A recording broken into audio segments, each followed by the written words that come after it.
ದೇಶದ ಸರ್ವೋಚ್ಚ ನ್ಯಾಯಾಲಯ ಚಾಟಿ ಬೀಸಿದ ಬಳಿಕ ಪತಂಜಲಿ ಆಯುರ್ವೇದದ ಸಂಸ್ಥಾಪಕ ಯೋಗಗುರು ಬಾಬಾ ರಾಮದೇವ್ ಮತ್ತು ಅದರ ಮ್ಯಾನೇಜಿಂಗ್ ಡೈರೆಕ್ಟರ್ ಯೋಗಗುರು ಬಾಬಾ ರಾಮದೇವ್ ಅವರ ಶಿಷ್ಯ ಆಚಾರ್ಯ ಬಾಲಕೃಷ್ಣ ಸುಪ್ರೀಂ ಕೋರ್ಟ್ನಲ್ಲಿ ಬೇಷರತ್ತು ಕ್ಷಮೆಯನ್ನು ಕೋರಿದ್ದಾರೆ.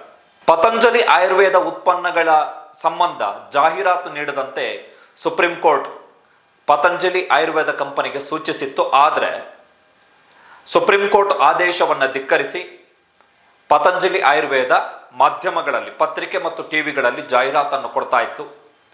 ಈ ಸಂಬಂಧ ಇಂಡಿಯನ್ ಮೆಡಿಕಲ್ ಅಸೋಸಿಯೇಷನ್, ಭಾರತೀಯ ವೈದ್ಯಕೀಯ ಸಂಘ ಸುಪ್ರೀಂ ಕೋರ್ಟ್ನ ಗಮನಕ್ಕೆ ತಂತು.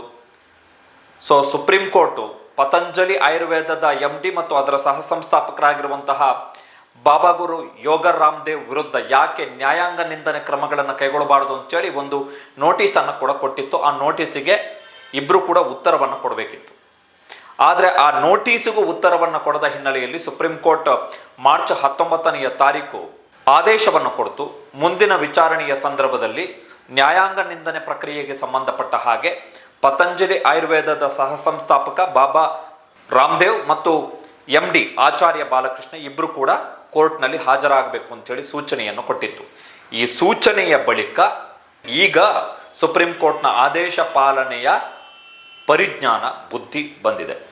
ಸುಪ್ರೀಂ ಕೋರ್ಟಿಗೆ ಸಲ್ಲಿಸಿರುವಂತಹ ಅನ್ಕಂಡೀಷನಲ್ ಬೇಷರತ್ ಕ್ಷಮೆಯಾಚನೆಯ ಅಫಿಡವಿಟ್ನಲ್ಲಿ ಹೇಳಿದ್ದಾರೆ, ಭವಿಷ್ಯದಲ್ಲಿ ಅಂತಹ ಯಾವುದೇ ಜಾಹೀರಾತುಗಳು ಪ್ರಕಟ ಆಗದ ಹಾಗೆ ನೋಡಿಕೊಳ್ತೀವಿ. ನಮ್ಮ ಉದ್ದೇಶ ಇದ್ದಿದ್ದು ಒಂದೇ, ಏನು ಅಂತ ಹೇಳಿದ್ರೆ ಜೀವನ ಶೈಲಿ ಆಧಾರಿತ ರೋಗಗಳು ಏನಿದಾವೆ ಅವುಗಳನ್ನು ಭಾರತದ ಪರಂಪರೆಯ ಭಾಗವಾಗಿರುವಂಥ ಆಯುರ್ವೇದ ಸಂಶೋಧನೆಯ ಅಡಿಯಲ್ಲಿ ತಯಾರಿಸಲಾಗಿರ್ತಕ್ಕಂತಹ ಉತ್ಪನ್ನಗಳ ಮುಖಾಂತರ ಗುಣಪಡಿಸಬಹುದು ಎನ್ನುವುದರ ಬಗ್ಗೆ ನಾವು ಜನರಿಗೆ ಅರಿವನ್ನು ಮೂಡಿಸಲಿಕ್ಕೆ ಪ್ರಯತ್ನವನ್ನು ಪಟ್ಟಿದ್ವಿ ಹೊರತು ಬೇರೆ ಉದ್ದೇಶಗಳು ಏನೂ ಇಲ್ಲ.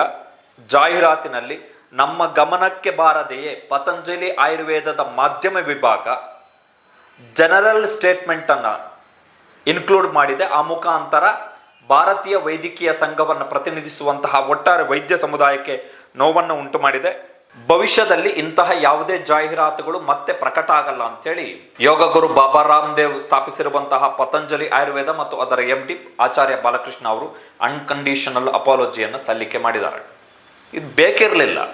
ಯೋಗಗುರು ಬಾಬಾ ರಾಮದೇವ್ಗೆ ಮತ್ತೆ ಅವರ ಶಿಷ್ಯ ಆಚಾರ್ಯ ಬಾಲಕೃಷ್ಣಗೆ ಈ ದುರಹಂಕಾರ, ಈ ಧಿಮಾಕಿನ, ಈ ಭಂಡತನದ ಪರಮಾವಧಿ ಬೇಕಿರಲಿಲ್ಲ. ಕಳೆದ ಬಾರಿ ಸುಪ್ರೀಂ ಕೋರ್ಟ್ ಆದೇಶ ಕೊಟ್ಟಾಗಲೇ ಜಾಹೀರಾತನ್ನು ಸ್ಟಾಪ್ ಮಾಡಬೇಕಿತ್ತು ಕೊಡುವಂಥದ್ದನ್ನು. ಬಟ್ ಮುಂದುವರಿಸಿದ್ರು. ನೋಡೋಣ ಏನಾಗುತ್ತೆ ಎನ್ನುವಂಥರ ಭಂಡತನವನ್ನು ಮುಂದುವರಿಸಿ ಈಗ ಕೋರ್ಟ್ ನೀವಿಬ್ಬರು ಖುದ್ದಾಗಿ ವಿಚಾರಣೆಗೆ ಹಾಜರಾಗಬೇಕು ಅಂತೇಳಿ ಸೂಚನೆಯನ್ನು ಕೊಟ್ಟ ಬಳಿಕ ಇವತ್ತು ಅನ್ಕಂಡೀಷನಲ್ ಅಪಾಲಜಿಯನ್ನು ಸಲ್ಲಿಕೆ ಮಾಡಿದ್ದಾರೆ. ಮತ್ತು ಅಲ್ಲಿ ಅವರು ಪತಂಜಲಿ ಆಯುರ್ವೇದ ಕಂಪನಿ ಇದು ಮೀಡಿಯಾ ವಿಭಾಗ, ಅಂದರೆ ಕಂಪನಿಯ ಮಾಧ್ಯಮ ವಿಭಾಗ ಗೊತ್ತಿಲ್ಲದಂತೆ ಆ್ಯಡ್ ಮಾಡಿದ ಕಂಟೆಂಟು ಅಂಥೇಳಿ ಎಸ್ಕೇಪಿಂಗ್ ತಂತ್ರವನ್ನು ಕೂಡ ಬಳಸಿದ್ದಾರೆ. ಸುಪ್ರೀಂ ಕೋರ್ಟ್ ಇದನ್ನು ಯಾವ ರೀತಿ ಪರಿಗಣಿಸುತ್ತೆ ಎನ್ನುವಂಥದ್ದು ಕೂಡ very important.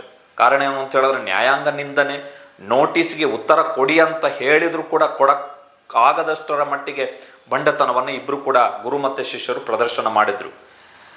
Indian medical association, ಭಾರತೀಯ ವೈದ್ಯಕೀಯ ಸಂಘ ಪತಂಜಲಿ ಆಯುರ್ವೇದ ಕಂಪನಿಯ ವಿರುದ್ಧ ಸುಪ್ರೀಂ ಕೋರ್ಟ್ನಲ್ಲಿ ದಾವೆ ಹೂಡಿತು. ಕೋವಿಡ್ ವ್ಯಾಕ್ಸಿನ್ಗೆ ಸಂಬಂಧಪಟ್ಟ ಹಾಗೆ ಮತ್ತು ಇತರೆ ರೋಗ ಅಥವಾ ಕಾಯಿಲೆಗಳಿಗೆ ಸಂಬಂಧಪಟ್ಟ ಹಾಗೆ ಇಂಗ್ಲಿಷ್ ಔಷಧಿಗಳನ್ನು ತೆಗೆದುಕೊಳ್ಳಬಾರದು ಎನ್ನುವಂತಹ ಅರ್ಥದಲ್ಲಿ, ಉದ್ದೇಶದಲ್ಲಿ ಜಾಹೀರಾತನ್ನು ಕೊಟ್ಟು ಜನರನ್ನು ತಪ್ಪುದಾರಿಗೆ ಎಳಿತಾ ಇದೆ ಪತಂಜಲಿ ಆಯುರ್ವೇದ. ಈ ಸುಳ್ಳು ಮಾಹಿತಿಯನ್ನು ಪ್ರಕಟ ಮಾಡ್ತಾ ಇದೆ ಅಂಥೇಳಿ ದಾವೆಯನ್ನು ಹೂಡಿತ್ತು. ಆ ದಾವೆಯ ಮೇಲೆ ಈ ವಿಚಾರಣೆ ನಡೀತಾ ಇರುವಂಥದ್ದು. ಬಟ್ ಕೊನೆಗೂ ಸುಪ್ರೀಂ ಕೋರ್ಟ್ನ ಚಾಟಿ ಬೀಸಿದ ಬಳಿಕ, ಚಾಟಿ ಏಟಿನ ಬಳಿಕ ಗುರು ಮತ್ತು ಶಿಷ್ಯರು ಇಬ್ಬರು ಎಚ್ಚೆತ್ತುಕೊಂಡಿದ್ದಾರೆ.